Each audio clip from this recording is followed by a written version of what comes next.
Assalamualaikum warahmatullahi wabarakatuh. Yang terhormat Ibu Nuraini selaku dosen pengampu pada mata kuliah keniscayaan kalian. Sebelumnya perkenalkan saya Nurakila Bambang dengan NPM 0738221118. Baik, di sini saya akan mempresentasikan materi mengenai batuan sekis. Dalam materi ini saya akan membahas 6 poin tentang batuan sekis yang dimulai dari pengertian. Pengertian batuan sekis. Batuan sekis yaitu batuan metamorf yang mengandung lapisan mikrografit dan hornblende. Batuan sekis termasuk dalam batuan metamorfisme sedang, memiliki struktur berupa struktur foliasi yaitu sistotik yang memperlihatkan jajaran mineral pipis seperti biotit, muskovit, dan feldspar. Yang kedua yaitu genesa pembentukan batuan sekis. Genesa pembentukan batuan sekis terjadi pada saat batuan sedimen atau batuan beku yang terpendam pada tempat yang dalam sehingga mengalami tekanan dan temperatur yang tinggi.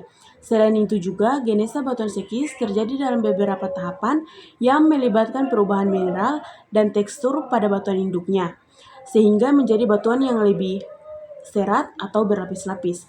Yang ketiga yaitu eksplorasi batu sekis. Eksplorasi batu sekis mengacu pada kegiatan seperti pencarian, penelitian, dan evaluasi terhadap batu sekis. Adapun juga tahapan umum eksplorasi pada batu sekis seperti yang pertama, pemetaan dan identifikasi. Langkah pertama adalah melakukan pemetaan geologi untuk mengidentifikasi lokasi potensial dari batuan sekis. Hal ini melibatkan pengamatan lapangan untuk mengenali ciri-ciri fisik dan geologis batuan sekis seperti tekstur foliasi, warna, komposisi mineral, dan struktur geologis lainnya.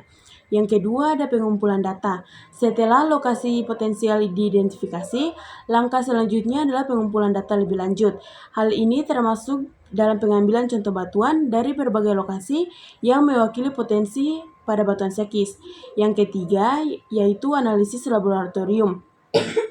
Contoh-contoh yang dikumpulkan akan diuji dan secara detail dalam laboratorium menggunakan berbagai teknik analisis.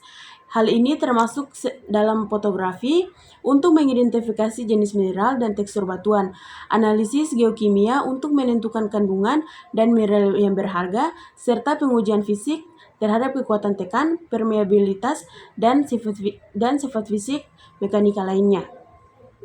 Baik, yang ketiga ada eksplorasi batu sekis. Eksplorasi batu sekis mengacu pada kegiatan seperti pencarian, penelitian, dan evaluasi terhadap batu sekis. Adapun juga tahapan umum eksplorasi batu sekis seperti yang pertama ada pemetaan dan identifikasi, yang kedua ada pengumpulan data, dan yang ketiga ada analisis laboratorium. Selanjutnya, yang keempat ada penambangan. Penambangan dalam batuan sekis yaitu dengan menggunakan sistem penambangan terbuka atau open pit, karena kegiatan yang dilakukan berada pada tempat yang terbuka atau berhubungan langsung dengan udara bebas. Penambangan ini biasanya dilakukan dalam skala yang kecil. Selanjutnya, yang kelima ada pemanfaatan batu sekis. Yang pertama yaitu penggunaan dalam konstruksi. Batu sekis sering digunakan dalam bahan konstruksi untuk berbagai proyek seperti pembangunan jalan, trotoar, dan pondasi bangunan. Batu ini memberikan kekuatan pada daya tahan yang baik terhadap beban.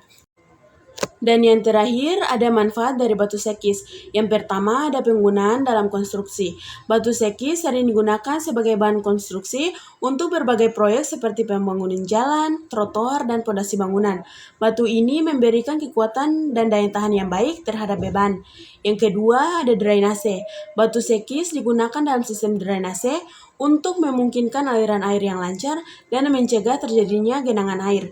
Batu ini membantu dalam pembuangan air hujan dari permukaan tanah. Yang ketiga ada media filtrasi. Batu sekis sering digunakan sebagai media filtrasi dalam industri pengolahan air dan air limbah. Batu ini membantu menyaring partikel-partikel padat dan air untuk memurnikan air tersebut. Dan yang terakhir ada dekoratif. Batu sekis dapat digunakan untuk tujuan dekoratif dalam landscape tanaman, taman air, atau aksen dekoratif di dalam rumah.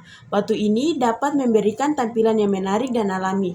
Baik, mungkin itu saja penjelasan singkat dari saya. Sekian saya ucapkan wabillahi taufiq wal hidayah. Wassalamualaikum warahmatullahi wabarakatuh.